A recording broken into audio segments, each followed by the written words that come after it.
بسم اللہ الرحمن الرحیم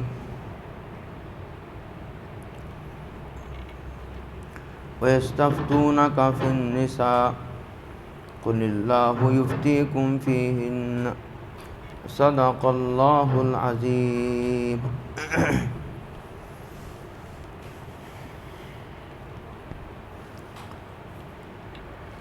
اس سورت کا نام سورہ نساء ہے۔ جب اس سورت کو شروع کیا گیا تھا تو وہاں دو باتوں کا حکم دیا گیا تھا۔ ایک، جب کسی عورت سے نکاح کرو تو اس کا مہر پورا دیا کرو۔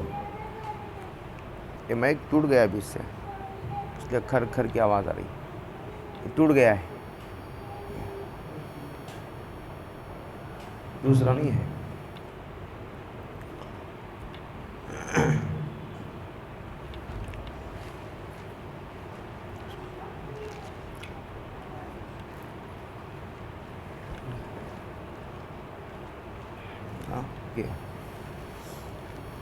چلو ہاں ادھر بھی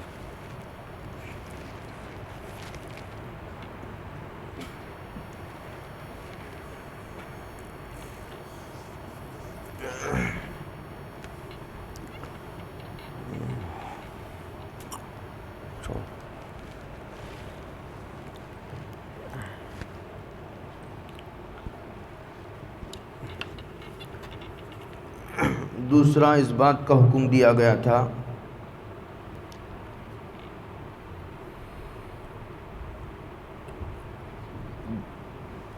کہ یتیموں کا مال نہ کھایا کرو۔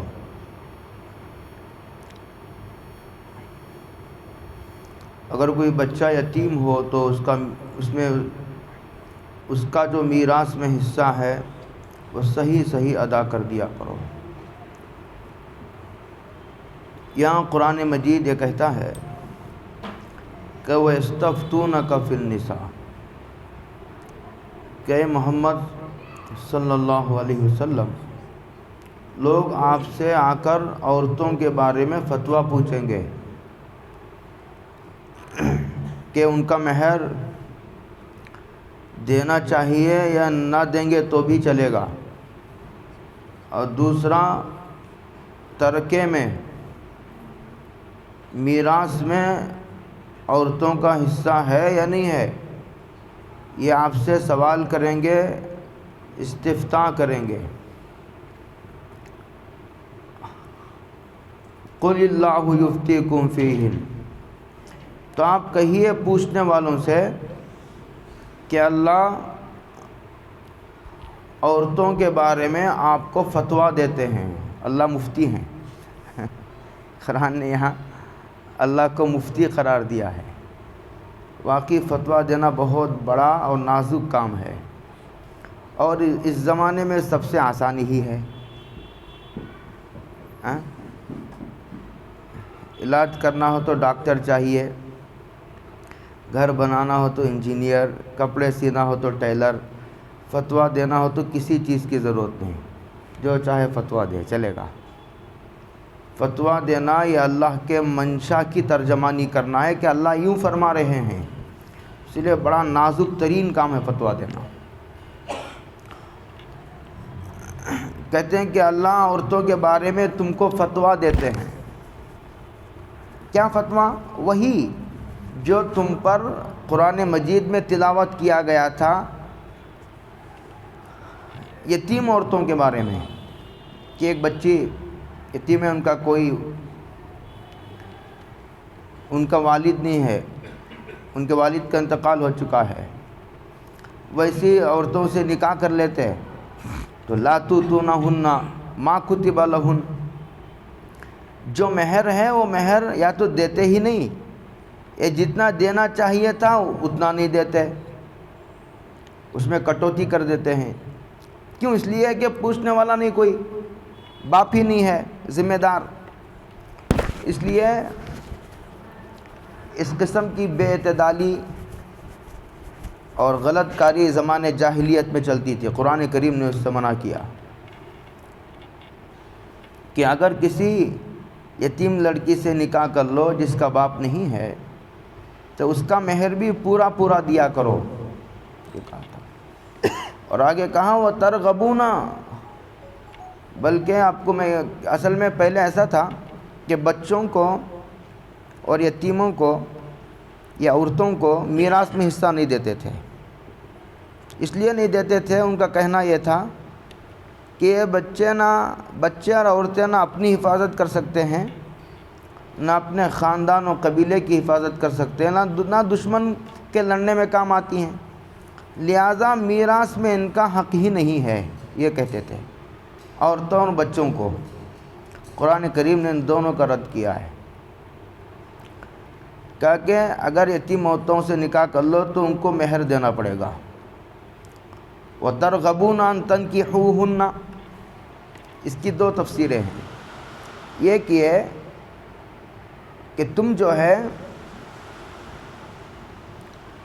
ان سے نکاح کرنے میں تو رغبت رکھتے ہو یتیم عورتوں سے، صرف اس لیے کہ نکاح کرنے میں مال آ جائے گا۔ عورتوں سے، یتیم لڑکیوں سے اس لیے نکاح کرتے ہو کہ لڑکی مالدار ہے، اگر نکاح کریں گے تو وہ مال ہمیں مل جائے گا۔ دوسرا ترغبونہ کی تفسیر یہ کی گئی ہے کہ تم ان یتیم لڑکیوں کو نکاح کر کے دیتے ہی نہیں، اگر نکاح کر کے ہم دوسروں کو دیں گے، یہ لڑکی گھر سے باہر جائے گی تو اپنا حصہ ساتھ لے کر جائے گی، اچھا ہے کہ اس کی شادی نہ کرو، ایسے پڑی رہنے دو، ایسی پڑی رہے گی تو اس کا جو حصہ ہے اس کو ہم استعمال کرتے رہیں گے۔ کہتے ہیں یہ سب ناجائز کام ہے۔ کہتے ہیں کہ اگر تم نکاح کرتے ہو تو ان کا پورا پورا مہر دو اور ان کا میراث میں حصہ دو، نہیں اگر تم نکاح نہیں کرنا چاہتے اور ان کی نکاح کی عمر ہو گئی ہے تم کو دوسروں سے نکاح کر کے دو، وہ اپنا حصہ لے کر جائے تو جائے، اس کا حصہ ہے، یہ قرآن کریم نے کہا۔ دوسرا کہا والمستضعفین من الولدان، اور جو بچے ہیں ان کا بھی حصہ نہیں دیتے تھے میراث میں، لیکن تو بچے ہیں یہ کسی کام کے نہیں، تو پھر میراث میں ان کا حق کیسا؟ ایک قرآن کریم نے اس کا بھی رد کیا، جب بالغ ہو جائیں تو ان کو ان کا حصہ ادا کر دیا کرو۔ اس سے پہلے یہ احکامات تفصیل سے آئے ہیں۔ ایک عمومی حکم کہتے ہیں وَأَن تَقُومُوا لِلْيَتَامَى بِالْقِسْطِ، کسی بھی معاملے میں یتیم خاص طور سے کہتے ہیں کہ یتیموں کے باب میں آدمی کو عدل کا اور انصاف کا دامن نہیں چھوڑنا چاہیے، یعنی کہ بھئی بے سہارا ہے، اس کا باپ نہیں، اس کی جائیداد دبا لو، اس کے کاغذات میں گڑبڑ کر دو، اور جو ہے جھوٹے بل بنا کر کے اس کے مال کو کھانے کا کوئی بندوبست کر لو۔ کہتے ہیں سارے کام ناجائز ہیں، حرام ہیں۔ وَمَا تَفْعَلُوا مِنْ خَيْرٍ، اور تم جو کچھ بھی اچھا کام کرتے ہو فَإِنَّ اللَّهَ كَانَ بِهِ عَلِيمًا، بلا شبہ اللہ تعالیٰ کو اس کی پوری خبر ہے۔ جب تمہارے نیک کاموں کی خبر ہے تو کیا اللہ تعالیٰ کو تمہارے برے کاموں کی خبر نہیں ہے؟ لیکن برے کاموں کا ذکر اس لیے نہیں کیا گیا کہ اشارہ یہ ہے کہ آدمی کو اچھے ہی کام کرنا چاہیے، ورنہ خبر تو اللہ کو برے کاموں کو بھی ہے۔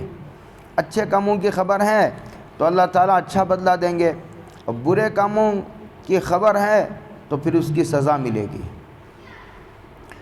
آگے ایک بڑا اہم مسئلہ اللہ تعالیٰ چھیڑتے ہیں، کہتے ہیں وَإِنِ امْرَأَةٌ خَافَتْ مِنْ بَالِهَا نُشُوزًا أَوْ إِعْرَاضًا، ایک عورت ہے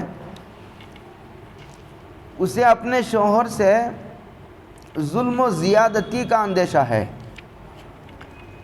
او اعراضا، یا نہیں تو وہ بے رخی برتتا ہے، بے رخی، بے توجہی کرتا ہے، کوئی اس کی طرف توجہ ہی نہیں کرتا، انبن ہو گئی ہے۔ اس لیے انبن ہو گئی ہے یا ایسا مسئلے میں انبن ہو گئی ہے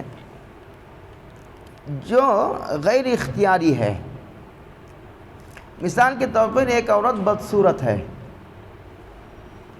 یا نہیں تو اس کی عمر ہو گئی ہے اب عمر ہو جانے کے بعد آدمی کو دلچسپی ختم ہو جاتی ہے عورت سے، عورت جوان نہیں رہی اور خوبصورت بھی نہیں ہے۔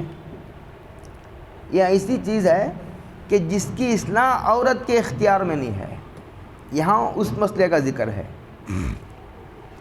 کہتے ہیں شوہر زیادتی کر رہا ہے، اگر زیادتی نہیں کر رہا تو کوئی خاص توجہ بھی نہیں دے رہا، حقوق بھی نہیں ادا کر رہا،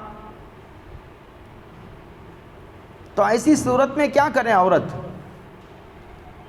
تو اللہ کہتے ہیں کہ فلا جناح علیہما ان یصلحا بینہما صلحا، کہتے ہیں ایسی صورت میں ان دونوں پر، میاں بیوی پر کوئی گناہ نہیں ہے کہ ان یصلحا بینہما صلحا،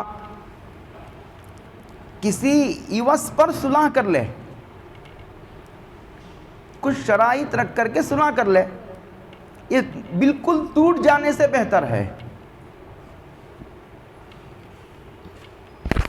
دو باتوں کی طرف اس میں اشارہ ہے، ایک اللہ کو یہ کہنا ہے جب شوہر ظلم کر رہا ہے یا توجہ نہیں دے رہا، ایک شکل تو یہ ہے کہ شوہر اگر رکھنا چاہے تو پورے حقوق ادا کر کے رکھے، یا چھوڑنا چاہے تو چھوڑ دے، بالکل بات واضح ہے۔ شوہر چھوڑنا چاہ رہا ہے اور عورت بھی الگ ہونا چاہ رہی ہے، سمجھ میں آ رہی بات؟ ایک بات۔ دوسرا، یا تو عورت الگ ہونا چاہ رہی ہے اور شوہر بھی منظور کر لے، تب بھی کوئی مسئلہ نہیں ہے۔ یہ صلح کی بات اس وقت ہے جب شوہر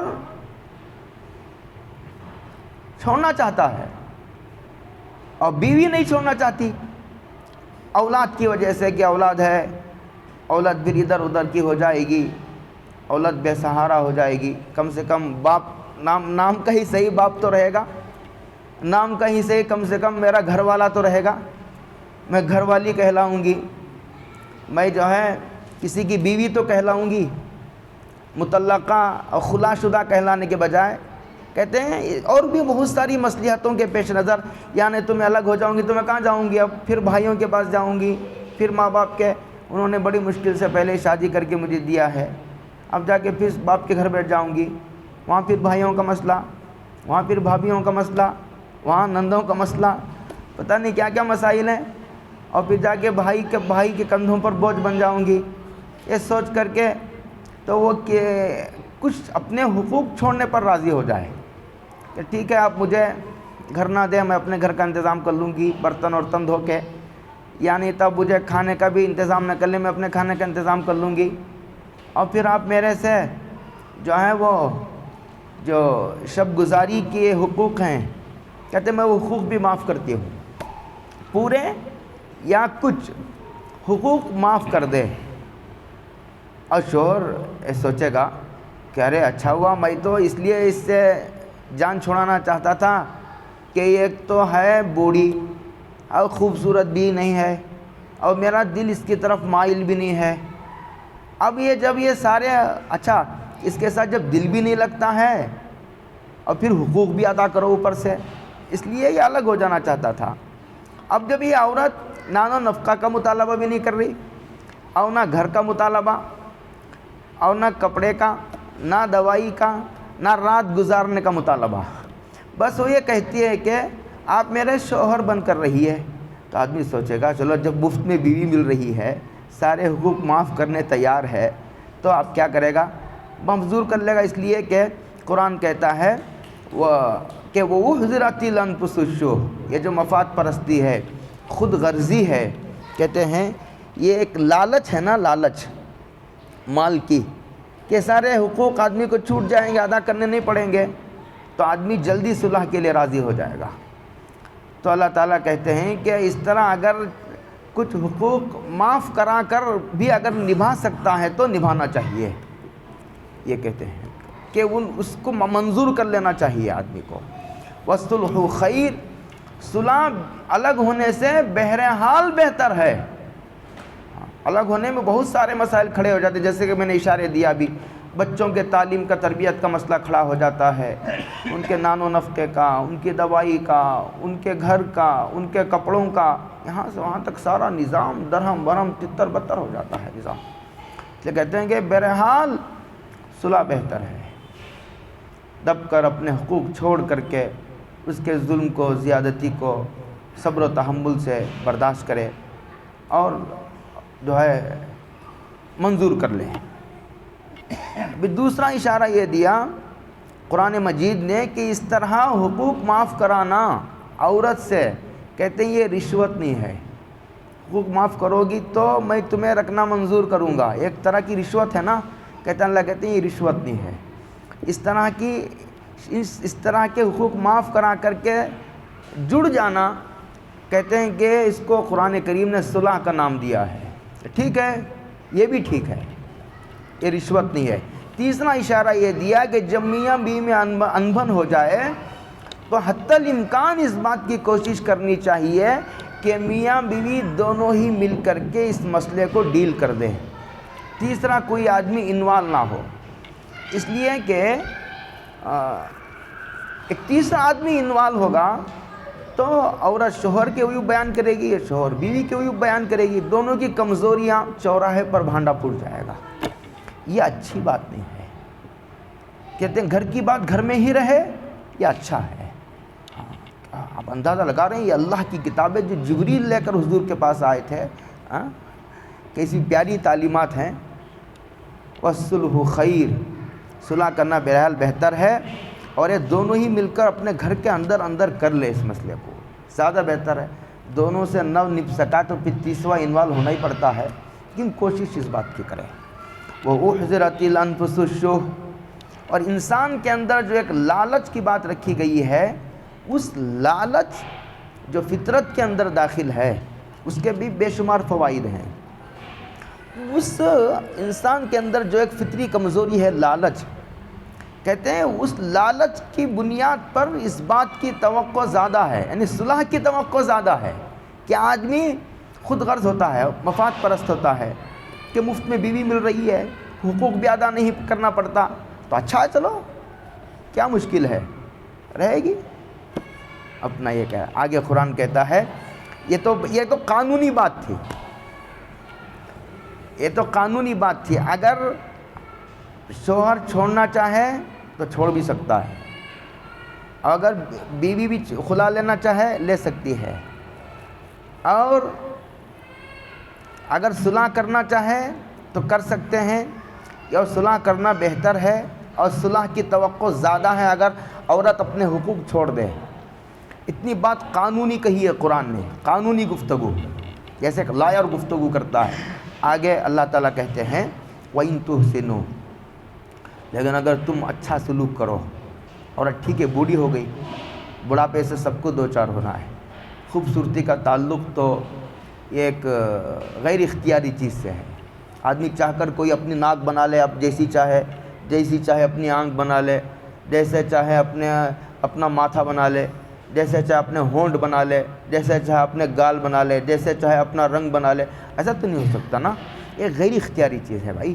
کہتے ہیں کہ جب عورت بوڑھی ہوگی بیچاری اور وہ خوبصورت بھی نہیں ہے، کہتے ہیں کہ اس کی خوبصورت نہ ہونے کے باوجود، بڑھاپے کے باوجود اگر تم اس کے ساتھ اچھا سلوک کرو گے وَتَتَّقُوا، اور اللہ سے ڈر کر زندگی گزارو گے، اچھا سلوک کرو گے اور اس کے حقوق بھی ادا کرو گے پورے، فَإِنَّ اللَّهَ كَانَ بِمَا تَعْمَلُونَ خَبِيرًا، کہتے ہیں اگر تم اس کے ساتھ اچھا سلوک کرو گے اور اس کے حقوق بھی ادا کرو گے، وَتَتَّقُوا میں حقوق ادا کرنے کی طرف اشارہ ہے، تو کیا دیں گے یہ نہیں کہا، مبہم رکھا۔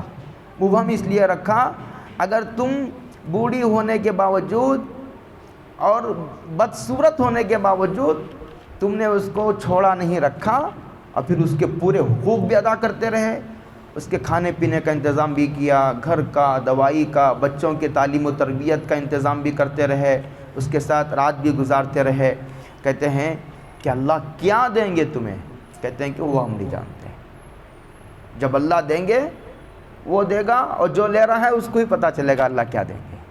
فَإِنَّ اللَّهَ كَانَ بِمَا تَعْمَلُونَ خَبِيرًا، گویا ترغیب دی آخر میں عقیب ایک تو قانونی گفتگو کی، قانونی گفتگو کرنے کے بعد جیسے قرآن کریم نے ایک جگہ کہا اگر کوئی آدمی کسی کا ہاتھ توڑ دے، قرآن کریم کہتا ہے کہ اگر کوئی اس کا بدلہ لینا چاہے تو لے سکتا ہے، وہ بھی ہاتھ توڑ دے۔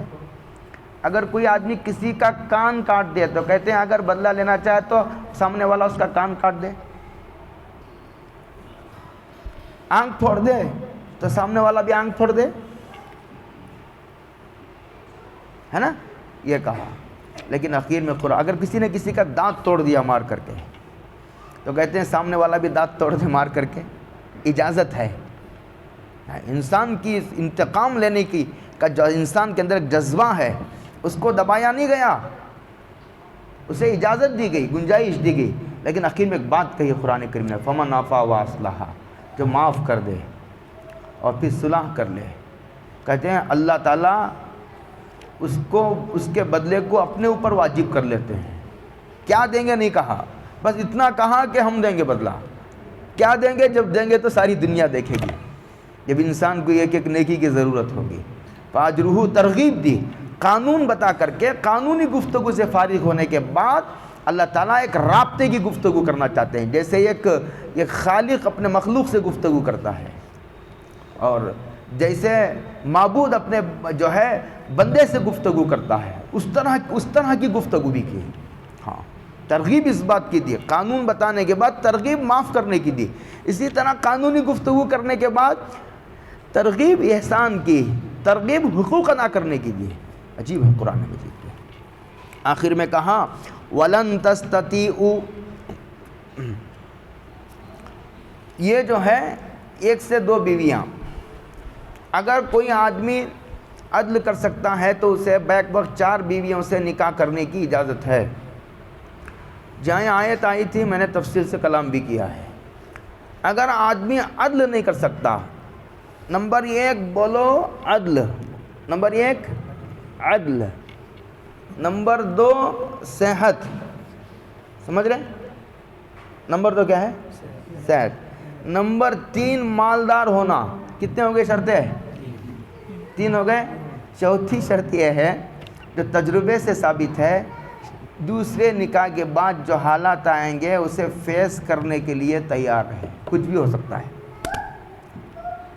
اگر ان 4 شرائط کو فیس کر سکتا ہے، برابر نبھا سکتا ہے، اس کو اجازت ہے دوسرا نکاح کرنے کی، ورنہ قرآن کریم کہتا ہے فَإِنْ خِفْتُمْ أَلَّا تَعْدِلُوا فَوَاحِدَةً، پھر ایک پر بس، اور ایک کی بھی حقوق نہیں ادا کر سکتا پھر ایک بھی نہیں۔ روزے رکھو، مسلسل روزے رکھو، یہ کہا قرآن کریم نے، وہاں بات آئی تھی۔ بہرحال دوسرا نکاح کرنا ضرورت ہو 3 شرائط کے ساتھ، ضرورت ہو 4، بیک وقت 4 نکاح کر سکتا ہے۔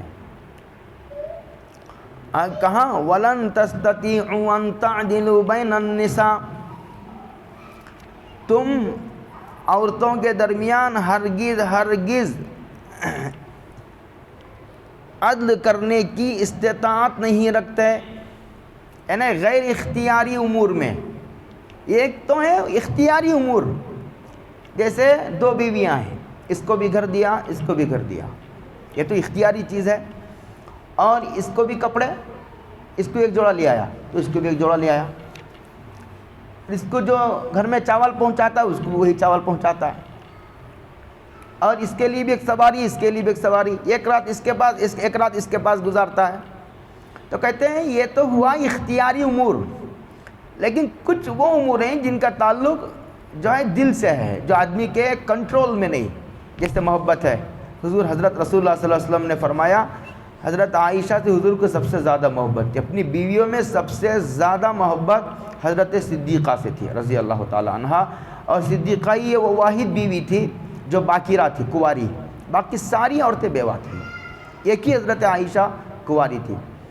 تو حضور نے فرمایا تھا، اے اللہ جو چیز میرے کنٹرول میں ہے میں اس میں تو جو ہے کوشش کر رہا ہوں نبھانے کی، ہاں عدل کی، انصاف کی کوشش کر رہا ہوں، لیکن جو چیز میرے کنٹرول سے باہر ہے، محبت یعنی میرا دل حضرت عائشہ کی طرف مائل ہے، حضرت عائشہ سے میرا دل زیادہ لگتا ہے، وہ تو مجھے بھی معلوم ہے، وہ تو تجھے میرے سے زیادہ معلوم ہے، یہ میرے کنٹرول سے باہر ہے۔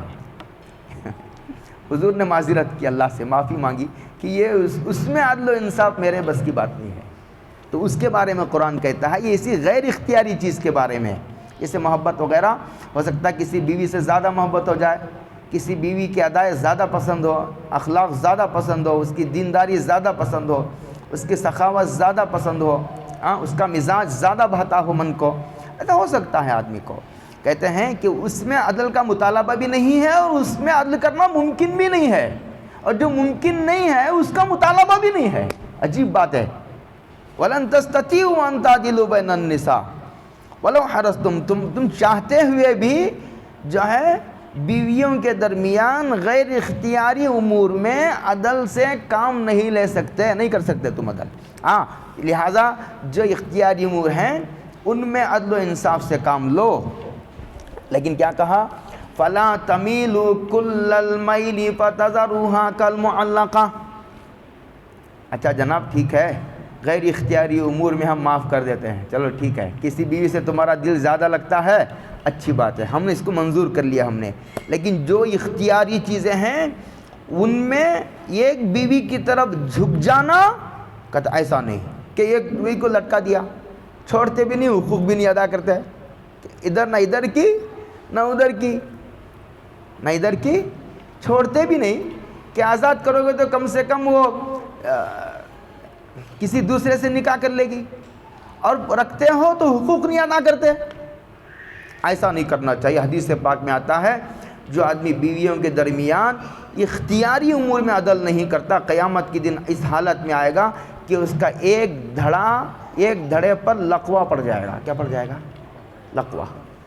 ساری انسانیت دیکھ کر کے پہچان لے گی کہ وہ آدمی جو بیویوں کے درمیان ناانصافی کرتا تھا. حدیث پاک میں، اور صحیح ترین روایت ہے یہ سند کے اعتبار سے. تو جو اختیاری امور ہیں ان میں ایک بیوی کی طرف جھک جانا، آتا ہی نہیں ہے دوسری بیوی کی طرف، خیال ہی نہیں کرتا، نہ راشن کا، نہ دوائی کا، نہ کپڑے کا، نہ گھر کے بل کا، نہ پانی کی بل کا، نہ الیکٹرک بل کا، کوئی، نہ بچوں کی فیس کا، کچھ نہیں. بیچاری زندہ رہ کر بھی بیوہ کی طرح پڑی ہے. ایسے لوگوں کو دوسرا نکاح کرنا حرام بھی ہے، اور پھر قیامت کے دن جو سزا ہوگی اس کے لیے آدمی کو تیار رہنا چاہیے. اس کو قرآن کہتا ہے فَلَا تَمِيلُوا كُلَّ الْمَيْلِ فَتَذَرُوهَا كَالْمُعَلَّقِ. کتنی تفصیل سے بحث کر رہا ہے عورتوں کے حقوق پر، اور پھر بھی کہا جاتا ہے کہ اسلام عورتوں کو حقوق نہیں دیتا. كَالْمُعَلَّقَةِ وَإِن تُصْلِحُوا وَتَتَّقُوا. آگے کہتا ہے اگر تم اصلاح کر لو، وَتَتَّقُوا، اور اللہ کے احکام کا پاس و لحاظ کرو، جو کرنے کو کہا جائے وہ کرو، یہی تقویٰ ہے، اور جس سے منع کر دے اس سے بچ جاؤ، یہی تقویٰ ہے. فَإِنَّ اللَّهَ كَانَ غَفُورًا رَحِيمًا. حال کو درست کر لو. اگر اب تک ایسی بے اعتدالی ہو گئی ہے، اب تک تم نے ظلم کیا ہے، زیادتی کی ہے عورت سے، بلا وجہ اس کے حقوق کو پامال کیا ہے، وہ تو پاسٹ ٹینس، ماضی کا معاملہ ہے. لیکن حال کو درست کر لو، مستقبل کو درست کر لو. تو یہ جو ماضی میں گناہ ہوئے ہیں اب تک، اللہ اس اب حال کو اور پھر آنے والے فیوچر کو ٹھیک کر لینے سے ماضی کے گناہوں کو معاف کر دیں گے. فَإِنَّ اللَّهَ كَانَ غَفُورًا رَحِيمًا. غفور ہے، رحیم ہے. آگے کہتے ہیں کبھی ایسا ہو جاتا ہے کہ ایک عورت الگ ہونا چاہتی ہے، لیکن بہت عجیب بات ہے. دیکھیے اللہ مظلوموں کی کیسی دل جوئی اور دلداری فرماتے ہیں، کیسا مظلوموں کے فیور میں گفتگو کرنے کا مزاج ہے قرآن مجید کا. میں جگہ جگہ اشارہ دیتے آیا ہوں پہلے سے. قانونی گفتگو سے فارغ ہونے کے بعد عورت فطرتاً کمزور ہوتی ہے بیچاری، اور ہر عورت کو ایسی نہیں ہوتی عورت کے کام کر کے کھائے، نہیں ہوتی. اور ہر عورت ایسی نہیں ہوتی کہ جو محنتی ہو اور کام کرنے کی پوزیشن میں ہو، طاقتور ہو، ایسا بھی نہیں ہوتا. زندگی کا ایک طویل عرصہ گزر چکا ہے، اب تو بیٹھ کر کھانے کا وقت ہے. اسی وقت میں شوہر سے جدا کر دیتا ہے تو عورت سوچنے پر مجبور ہو جاتی ہے کہ میں جاؤں کہاں. شوہر کے گھر سے جاؤں گی، چوکھٹ سے قدم باہر رکھتے ہی چاروں طرف سے مسائل آ کر کے گھیر لیں گے، کیا کریں گے. تو اللہ تعالیٰ کہتے ہیں اگر کسی صورت میں نبھنے کی صورت نہیں پیدا ہوتی، صلح کی صورت نہیں پیدا ہوتی، تو اللہ کہتے ہیں وَإِن يَتَفَرَّقَا، اگر وہ دونوں الگ ہو جاتے ہیں تو کہتے ہیں یُغْنِ اللَّهُ كُلًّا مِّن سَعَتِهِ. کہتے ہیں اللہ تعالیٰ کہتے ہیں عموماً یہ عورتیں کمزور ہوتی ہیں نا، عورتیں ایسا سوچتی ہیں، تو اللہ تعالیٰ دونوں کو اپنے خزانے سے مستغنی کر دیں گے، اس کو دوسری بیوی مل جائے گی، اس کو دوسرا شوہر مل جائے گا، اس کا کوئی انتظام کر دیں گے۔ بہر اللہ شوہر دینا ہی کوئی ضروری نہیں، اس کا اللہ انتظام کر دیں گے۔ اللہ کہتے ہیں وَإِن يَتَفَرَّقَا، اگر بہت ذلیل ہو کر رہنا پڑ رہا ہے تو عورت کے فیور میں گفتگو کرتے ہوئے کہتے ہیں اگر جدا ہونے کی نوبت آتی ہے، یہ ضروری شرائط پر بھی یہ معاملہ نہیں رکتا، صلح نہیں ہوتی، حقوق چھوڑنے پر بھی صلح نہیں ہوتی، معاملہ ذلت تک پہنچ گیا ہے، یعنی تو تم اپنے مستقبل کے بارے میں جو ہے اتنی فکر مند ہو گئی ہو کہ تم اللہ کو چھوڑ کر فیصلہ لینا چاہ رہی ہو، فیصلہ لیتے وقت اللہ ہی پیش نظر نہیں ہے، تجھ کو یہ یاد ہی نہیں کہ اللہ تیرے بازو بیٹھا ہوا ہے، تو اللہ تعالیٰ اعلان کرتے ہیں کہ تجھے یہ یاد رہنا چاہیے کہ فیصلہ لیتے وقت میں تیرے بازو بیٹھا ہوا، شوہر ساتھ چھوڑ سکتا ہے، میں نہیں چھوڑتا سکتا، میں میرے خزانے سے تجھے جو کرنا ہے تیرا انتظام میں کر دوں گا۔ ہاں، شوہر بڑھاپے میں چھوڑ سکتا ہے، شوہر اپنا کام نکلنے کے بعد لات مار سکتا ہے، اللہ تعالیٰ ایسا نہیں ہے۔ وَكَانَ اللَّهُ، اسی لیے آدمی کو ہمیشہ اللہ پر بھروسہ کرنا چاہیے۔ مخلوق بڑی بے وفا ہے، اور کتنے تجربات کرو گے، دنیا بڑی بے وفا ہے۔ وَكَانَ اللَّهُ وَاسِعًا حَكِيمًا، اللہ واسعاً بھی ہے، حکیم بھی ہے، اللہ بڑی وسعتوں والا، اس کے خزانوں میں بڑی وسعت ہے، اس کے خزانوں کی وسعتوں کو سمجھانے کے لیے ہمارے پاس نہ الفاظ ہیں اور تمہارے کانوں میں سننے کی طاقت نہیں۔ حکیمہ، اور حکمت والے ہیں، ہر مسئلہ ہر حکم جو ہے وہ مصلحت کے مطابق نازل فرماتے ہیں۔ ہاں، اگر یہ کہتے کہ دیکھو بیوی کیسی بھی ہو خلا نہیں لے سکتی، کہ بیوی کیسی بھی ہو شوہر طلاق نہیں دے سکتا، اگر یہ کہہ دیا جاتا تو بتائیے ایک بدکار عورت کو آدمی زندگی بھر برداشت کرنا پڑتا، کھلے آنکھوں دیکھ چکا ہے، وہ رنگے ہاتھوں کئی مرتبہ پکڑ چکا ہے اسے، اس کے باوجود اگر یہ حکم ہوتا شریعت کا بیوی کیسی بھی ہو ایک مرتبہ بندھن میں بن جانے کے بعد اس کو موت تک نبھانا ہی پڑے گا، تو کتنی مشقت میں مبتلا ہو جاتا آدمی، برداشت کرنا پڑتا، نہ چاہتے ہوئے نہ نفقہ دو وہ دو اسے۔ اللہ کو یہ طلاق ضرورت کے موقع پر اللہ نے مشروع فرما کر انسانوں پر احسان فرمایا ہے تو طلاق ناپسندیدہ چیز، حلال چیزوں میں سب سے ناپسندیدہ چیز طلاق ہے، لیکن ایک ضرورت ہے وہ، جب معاملہ کسی صورت میں نہیں نپتا تو شوہر کو بیوی سے آزاد ہونے کا ایک راستہ اسلام نے رکھا ہے۔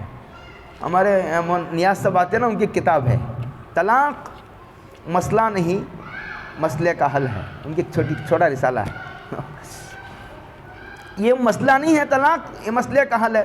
اچھا اس کے برعکس اور سوچو، ایسا ہوتا ہے کہ بیوی بڑی اچھی ہے شوہر ہی بدکار ہے، اب بیوی اگر اسلام یہ حکم دیتا شوہر کتنا بھی بدکار ہو، جب تم کو ہم نے اس کے ساتھ نکاح کر دیا ہے اب اس کے چتا میں تم بھی جلو گی، بتائیے یہ ظلم نہیں ہے، زیادتی نہیں ہے؟ اسلام نے الگ ہونے کا اختیار دیا، خلا کا اختیار دیا، عورت کو درخواست پیش کر سکتے مجھے اپنے نکاح سے آزاد کر دو، اگر شوہر نہیں مانتا اسلامی عدالت کے دروازے کو کھٹکھٹائے گی اور قاضی شوہر کے اختیار شوہر کو پوچھے بغیر دونوں کو جدا کر دے گا۔ اگر شوہر خلا پر دستخط کرنے کے لیے حاضر نہیں ہوتا عدالت میں تو اسلام نے قاضی کو اتنا پاور دیا ہے کہ وہ اس بدکار شوہر سے بیوی کو آزاد کرانے کے لیے، چھٹکارا دلانے کے لیے شوہر کی مرضی لیے بغیر، اسے پوچھے بغیر دونوں کو میاں بیوی کے رشتے سے کاٹ دیتا ہے، یہ پاور ہے قاضی کو۔ وَلِلَّهِ مَا فِي السَّمَاوَاتِ وَمَا فِي الْأَرْضِ، کتنا وسیع، اللہ کہتے ہیں جو کچھ آسمانوں و زمینوں میں ہے، عرش ہے، جنت ہے، دوزخ ہے، پڑھ لیجئے کتابوں میں جنت کیا چیز ہے، دوزخ کیا چیز ہے، ہزار صفات کی کتابیں لکھی ہیں، جنت کے حسین مناظر ہیں، جہنم کے خوفناک مناظر ہیں، کتابیں وہ پڑھ لیجئے، آپ کو اندازہ ہوگا جنت کیا، دوزخ کیا، عرش کیا، یہ فرشتوں کا نظام، آسمانوں کا، زمینوں کا، آسمانوں زمینوں کے بیچ کا نظام، چاند کا، سورج کا، ستاروں کا، یہ دریاؤں کا، پہاڑوں کا، جنگلات کا، کہتے ہیں ہم اتنے وسعتوں کے بادشاہ ہیں، اتنے بڑے مالک ہیں ہم۔ وَلَقَدْ وَصَّيْنَا الَّذِينَ أُوتُوا الْكِتَابَ مِنْ قَبْلِكُمْ وَإِيَّاكُمْ، تم سے پہلے بھی ہم نے یہود و نصارہ کو ہی نہیں بلکہ تم سے پہلے امتوں کو ہم نے تاکیدی حکم دیا تھا، اور تم کو بھی دیتے ہیں، ان کو بھی دیا تھا، تم کو بھی دیتے ہیں کہ تم اللہ سے ڈرو، اللہ کی نافرمانی نہ کرو، بیویوں پر ظلم و زیادتی نہ کرو۔ وَإِن تَكْفُرُوا، حدیث پاک میں آتا ہے، تُنْصَرُونَ، حدیث پاک میں آتا ہے کہ تمہاری جو مدد کی جاتی ہے اور تمہیں جو روزی دیا جاتا ہے وہ تمہارے کمزوروں کی وجہ سے۔ کمزوروں کی تفسیر میں بچے بھی ہیں، بوڑھے ماں باپ بھی ہیں، بیوی بھی ہے، بیوی کمزور ہوتی ہے، عورت کمزور ہوتی ہے مرد کے مقابلے میں۔ بچے، چھوٹے چھوٹے بچے بیچارے دیکھتے نہیں، کھیل رہے ہیں، جہاں نیند آ گئی سو گئے، وہ بس ان کو کچھ پتہ نہیں نفع نقصان کا۔ بچوں پر ذرا غور کیجئے، صبح سے شام تک کھیلتے ہیں، کو نفع نقصان کا کچھ نہیں پتہ، کھیلتے ہیں، جو بلاتا چلے جاتے ہیں، کوئی چاکلیٹ دیا انہی کے ساتھ چلے جاتے ہیں۔ اب بیوی کتنی کمزور ہوتی ہے آپ نہیں دیکھتے؟ بوڑھے ماں باپ ہیں بیچارے، دوبارہ بچپنا لوٹ آتا ہے ماں باپ پر، نہ اٹھ سکتے ہیں، نہ بیٹھ سکتے ہیں، نہ رات بھر ان کو نیند آتی، ہر چیز سے وہ بیچارے مجبور ہو جاتے ہیں۔ کہتے ہیں ان کی وجہ سے تمہیں روزی دی جاتی ہے، اور یہ تم یہ سمجھ رہے ہو کہ میں کما رہا ہوں تو روزی میرے دست و بازو پر کما رہا ہوں، دست و بازو کی بنیاد پر ان کمزوروں کی برکت سے روزی ملتی ہے۔ یاد رکھو ان کی وجہ سے تمہاری مدد کی جاتی ہے۔ حضرت رسول اللہ علیہ وسلم کے زمانے میں دو آدمی تھے، دو بھائی تھے، ایک بھائی حضور کی خدمت میں آتے تھے، حضور کی خدمت علم حاصل کرنے کے لیے آتے تھے، اور یہ ایک بھائی جو ہے وہ کام کرتے تھے، اور جو کام کرتے تھے انہوں نے حضور سے شکایت کی کہ یہ ہمیشہ آپ کے جو ہے وہ قدموں پر پڑا رہتا ہے، علم حاصل کرتا ہے، اور میں کما کر کے اسے پالتا ہوں۔ تب حضور نے یہ فرمایا تھا کہ تمہارے کمزوروں کی وجہ سے تمہیں روزی دی جاتی ہے، یہ فرمایا تھا۔ تم کیا سمجھتے ہو کہ تم ان کو پال رہے ہو؟ نہیں، یہ تم کو پال رہا ہے۔ ذہنیت بدل، جیسے لوگ کہتے ہیں نا ہم پیسہ نہیں دیں گے تو مدرسے کیسے چلیں گے، تو میں کہتا ہوں یہ خیالات کے قبلے کو درست کرنے کی ضرورت ہے۔ ایسا بھی تو کہہ سکتا ہے آدمی کہ ہم مدرسوں کو چندہ دیتے ہیں تو اس کی برکت سے ہمارے کاروبار چلتے ہیں۔ اگر میری اس بات پر یقین نہیں کرو گے تو چند دن کے لیے چندہ بند کر کے دیکھو، وہی حشر ہوگا جو ترکی کا ہوا۔ وَإِن تَكْفُرُوا فَإِنَّ لِلَّهِ مَا فِي السَّمَاوَاتِ وَمَا فِي الْأَرْضِ، اگر تم ناشکری کرو گے، اللہ کی فرما برداری پر نہیں آؤ گے، اللہ بلا شبہ فَإِنَّ لِلَّهِ مَا فِي السَّمَاوَاتِ وَمَا فِي الْأَرْضِ، پھر اللہ تعالیٰ ما فی السماوات، آسمانوں میں زمین میں جو کچھ ہے اللہ اس کے مالک ہیں۔ وہ انتقام لے سکتے ہیں، بدلہ لے سکتے ہیں، سزا دیں گے۔ وَكَانَ اللَّهُ غَنِيًّا، اور اللہ تعالیٰ بے نیاز ہیں، تمہاری عبادتوں کی ان کو ضرورت نہیں ہے۔ کیا سمجھ رہے ہو تم اللہ کو؟ یہ جو احکامات ہم نے دیے ہیں اس میں تمہارا ہی نفع ہے، تمہیں سمجھ رہے ہو کہ یہ ہم کو نفع کچھ ہے؟ اس کا کوئی کمیشن ہم کو نہیں ملتا ہے۔ تم سارے نافرمان بن جاؤ تب بھی ہماری عظمت میں اور جلالت میں رتی برابر کمی نہیں آتی، اور تم ساری دنیا والے فرما بردار بن جاؤ، عبادت گزار بن جاؤ، متقی پرہیزگار بن جاؤ، تو ہماری عزت میں رتی برابر اضافہ نہیں ہوتا۔ ہمیں عزت کی کوئی کمی نہیں ہے، ہمیں عظمتوں کی کوئی کمی نہیں ہے۔ مرو گے تو پتہ چلے گا فرشتے کیسے ہاتھ باندھے کھڑے ہیں وہاں۔ حمیدہ، تمہاری تعریف کی کیا ضرورت ہے، ہم تو پہلے ہی قابل تعریف ہیں، تمہاری تعریف کرنے کی وجہ سے ہم قابل تعریف نہیں ہو گئے، ہماری شان میں اضافہ نہیں ہو گیا، ہم تو تمہاری تعریف سے پہلے بھی، تم پیدا بھی نہیں ہوئے تھے جب سے ہم قابل تعریف ہیں۔ اگر تمہارے دماغ میں کوئی دوسری بات ہے تو اسے نکال دو۔ یہ ہے قرآن کریم کہتا ہے۔ آگے کہتا ہے وَلِلَّهِ مَا فِي السَّمَاوَاتِ وَمَا فِي الْأَرْضِ، آسمان و زمینوں میں جو کچھ ہے وہ اللہ کا ہے۔ 3 مرتبہ دہرایا اسے، ایک تو وسعت بتانے کے لیے، دوسرا نافرمانوں کو جو ہے وہ دھمکی دینے کے لیے، ڈرانے کے لیے، اور تیسرا جو فرما بردار ہیں ان کو بدلہ دینے کے لیے۔ وَكَفَى بِاللَّهِ وَكِيلًا، اللہ تعالیٰ صرف اس جہان کے خالق و مالک کی نہیں ہے، اب بھی پوری کائنات ان کے کنٹرول میں ہے۔ وَكَفَى بِاللَّهِ وَكِيلًا، آگے کہتے ہیں اِن یشاء یذھبکم ایھا الناس ویأتی بآخرین، کہتے ہیں اگر اللہ چاہے تو تم سب کو اے لوگوں ختم کر دے، یذہبکم ایھا الناس، ختم کر دے۔ دیکھا نہیں تو ان کی ترکی میں پانچ منٹ زلزلہ آیا تھا، 5 منٹ۔ کہتے ہیں کہ 20,000 مرے، 30,000 مرے، لاکھوں لوگ مرے۔ یہ میڈیا ہے، ان کی کچھ مصلحتیں بھی ہیں حکومت کی، کہ جتنے مرتے ہیں اس کا 1% بتاتے ہیں۔ اب 20,000 کہتے ہیں کہ 20,000 مرے، معلوم ہے 20 لاکھ مرے یا 10 لاکھ مرے، جائیں گے تو پتہ چلے گا، جائے گا کون؟ 5 منٹ آیا تھا، 20 لاکھ افراد جو زمین کے اوپر تھے زمین کے اندر ہو گئے۔ وَيَأْتِ بِآخَرِينَ، تمہاری جگہ دوسروں کو لے آئے گا۔ ارے کہتے ہیں یہ اشارہ دے رہا ہے، یہ پھر اس مظلوم عورت کو تسلی دینے کی کوشش کر رہا ہے دوبارہ پھر قرآن مجید، جب پوری انسانیت کو ختم کر کے دوسروں کو لانے پر قادر ہے اللہ تعالیٰ، تو ایک شوہر جاتا ہے تو جانے دو، ہم دوسرا شوہر دے دیں گے۔ جب مخلوق کی مخلوق نہیں لا سکتے ہیں تو ایک شوہر گیا تو دوسرا دینا کیا مشکل ہے؟ وَكَانَ اللَّهُ عَلَىٰ ذَلِكَ قَدِيرًا، اللہ تعالیٰ کو اس پر کامل قدرت ہے۔ اللہ با اختیار بادشاہ ہے، وہ کوئی ووٹوں والا بادشاہ تھوڑی ہے کہ جب چاہے ڈیزالو کر دو حکومت، جب چاہے بغاوت کر دو۔ مَنْ كَانَ يُرِيدُ ثَوَابَ الدُّنْيَا فَعِنْدَ اللَّهِ ثَوَابُ الدُّنْيَا وَالْآخِرَةِ، اور یہاں پھر اللہ تعالیٰ کہتے ہیں صرف دنیا کی مصلحت کیوں دیکھتے ہو؟ جو آدمی دنیا کا اجر چاہتا ہے، دنیا کا فائدہ چاہتا ہے، اللہ تعالیٰ کہتے ہیں فَعِنْدَ اللَّهِ ثَوَابُ الدُّنْيَا وَالْآخِرَةِ، ارے اللہ کے پاس تو دنیا و آخرت دونوں ثواب اللہ ہی کے پاس ہیں، لہٰذا اللہ کو راضی کرنے میں ہی دنیا کا بھی فائدہ ہے۔ یعنی اشارہ یہ دے رہا ہے کہ بوڑھی اور بدصورت عورت کو نبھانے میں آخرت کے فائدے کے ساتھ ساتھ دنیا کا بھی فائدہ ہے۔ بیچارہ جب بوڑھی ہو گئی تو اب تم اس کو ہاتھ چھوڑ دو گے؟ وَكَانَ اللَّهُ سَمِيعًا بَصِيرًا، اللہ بہت سننے والا ہے، جو کچھ تم بول رہے ہو اور جو کچھ تم مانگتے ہو اللہ سنتا ہے، لیکن جو سنا صرف سنتا نہیں ہے، بصیرہ بھی ہے، تمہاری مصلحتوں کو بھی دیکھتا ہے۔ آج ہی میں کہہ رہا تھا ایک آدمی دعا مانگتا ہے اللہ مجھے بیٹا دے دیا، اللہ بیٹا نہیں دیتے، تو بیٹا نہ دینے کا اگر راز کھول دے دنیا میں، اللہ بیٹا نہ دینے کا راز کھول دے، یاد نہیں ماتا اللہ مجھے مالدار بنا دیجیے، میں غریب ہوں، کب سے غریب ہوں، کب سے مانگ رہا ہوں، 10 سال سے مالدار بنا دیجیے، مالدار ہی نہیں بناتے، کہتے ہیں کہ خزانے ہیں اور مالداری نہیں بناتے۔ کبھی لوگوں کو شکایت ہوتی، کب سے بیمار ہوں، کہتے ہیں کہ میں ہی شافی مطلق ہوں اور میرے یہ شفا میری ہی خزانے سے ملتی ہے، کہتے تو یہی ہو، اور علماء چیخ کے جمعہ کے بیانات میں کہتے ہیں 10 سال سے مانگ رہا ہوں، بیماری جیسی تھی ویسی کی ویسی ہی ہے آدمی کو۔ اللہ کہتے ہیں جو دعا قبول کرنے کا مطلب یہ ہے، کبھی ایسا ہوتا ہے کہ جو مانگے وہی دے دیتے ہیں اگر مصلحت ہو، اور کبھی ایسا ہوتا ہے کہ جو مانگے وہ نہیں دیتے، کہ مصیبت آنے والی تھی اس دعا کی برکت سے مصیبت کو آنے نہیں دیتے، وہیں سے بھگا دیتے ہیں، مصیبت کو ٹال دیتے ہیں۔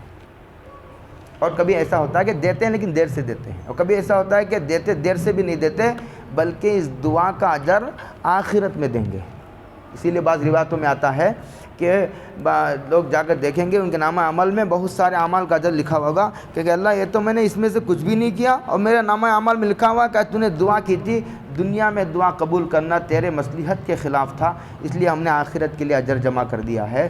تو آدمی دیکھ کر کے کہے گا ایک کاش دنیا میں ایک دعا بھی قبول نہ ہوتی، سارے کا سارا اجر آخرت میں مل جاتا تو اچھا تھا، یہ تمنا کریں گے۔ بلکہ میں اس سے آگے بڑھ کر کے یہ کہتا ہوں دعا قبول، جو مانگا، اگر اللہ یہ کہہ دیتے کہ جو مانگو گے اگر زبان سے نکل گیا ہم دے دیں گے، تو روزانہ 50% لوگ اپنے لیے نقصان دہ چیز مانگتے ہیں، ان کو پتہ بھی نہیں کہ ہم نقصان دہ چیز مانگ رہے ہیں۔ اگر اللہ یہ کہہ دے دیکھو نہیں مانگو گے تو کچھ نہیں، اگر تمہاری زبان سے نکل گیا تو ہم وہ ضرور دینے والے ہیں، تو کتنی بڑی مصیبت آ جاتی۔ اور اگر دعا جو مانگا وہ نہ دینے کا راز کھول دیا دنیا میں اللہ تعالیٰ، تو شکر کی وجہ سے آدمی سجدے میں گر جائے، اوہ اتنی خطرناک چیز مانگ بیٹھا تھا، اچھا وہ نہیں ملی، شکر کی دعا قبول نہ ہونے پر شکر ادا کرے گا اگر دعا قبول نہ کرنے کا راز کھول دیا جائے۔ اللہ عمل کی توفیق عطا فرمائے۔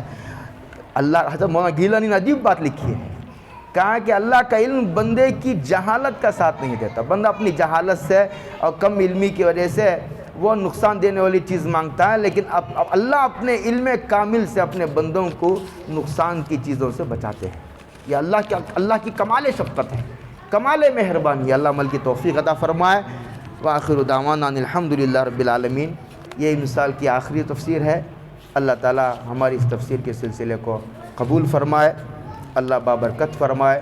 جو کچھ ہم نے سنا اللہ عمل کی توفیق عطا فرمائے، اور یہ سلسلہ ایسے ہی چلتے رہے، اور یہ سلسلہ پورے ملک میں عام ہو کہ ایک تو درس قرآن کا اور ایک درس حدیث کا۔ درس قرآن میں یہ مخلوق کا رابطہ کلام الہی سے ہوتا ہے، حدیثوں میں جو ہے عوام کا رشتہ ڈائریکٹ کلام نبوت سے ہو جاتا ہے۔ اس کا الگ نفع ہے، بالکل اس کا بالکل الگ نفع ہے۔ اگر کبھی درس حدیث ہوگا شروع ہوگا تو آپ کو اندازہ ہوگا اس کا بالکل الگ نفع ہے، اس کا بالکل الگ نفع ہے، اور فقہ اسلامی کا بالکل الگ نفع ہے۔ اللہ تینوں جو ہے کاموں کو زندہ فرمائے۔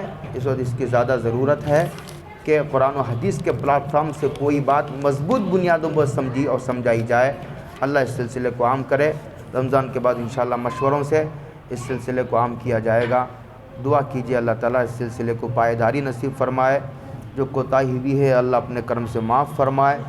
اگر کوئی فائدے کی بات آ گئی ہے تو وہ اللہ کی طرف سے ہے، اگر کوئی غلط بات زبان سے نکل گئی، زبان پھسل گئی ہو تو میری طرف سے اور نفس کی طرف سے، شیطان کی طرف سے ہے۔ اللہ مجھے معاف فرمائے، اس کے اثر کو غلط فرمائے۔